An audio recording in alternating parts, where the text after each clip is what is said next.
好多時候呢啲人呢以為玄鳳呢即係就傻傻地唔聰明，咁我哋 test 下佢哋啦。好，我要西蘭花，啱喎，好厲害喎，西蘭花係啦，好聰明㗎喎，原來玄鳳都可以係咪而家？所以唔係淨係識得唱歌啊，佢哋唔係淨係識得去發嬲，佢哋真係都好聰明嘅。咁可能你以為哦，頭先個西蘭花係咪擺近咗啊？之類又會唔會去好彩咁樣答啱咗？我哋可以 switch up 個位置嗰啲嘅情況啦。OK，咁或者換張卡俾佢都 OK 係啦。咁1、2、3，OK good，好哇，係啦。咁咧，我哋有冇西蘭花？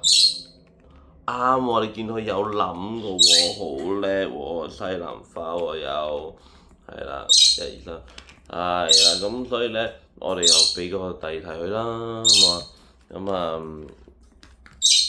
1、2、3，good job，非常好，好問多一題得唔得，乖仔？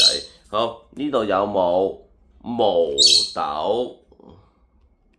啱，非常之叻，係，所以你睇到就係玄鳳，就算我哋覺得佢可能就係唱歌啊，傻傻地，其實佢哋個智慧係非常之厲害。如果答到呢啲卡嘅，咁可能同普通細路仔咁，你諗下佢哋會幾時會答到呢啲卡？可能係講緊係3歲或以上，OK，或者係有啲細路仔就甚至係4歲、5歲先可以答到呢啲字卡嘅，或者分辨到嘅。咁所以咧，你睇到你嘅玄鳳佢個嘅智商其實都好高喎，係啊，乖，好1、2、3，好 walk around baby，walk around baby，好 walk around baby。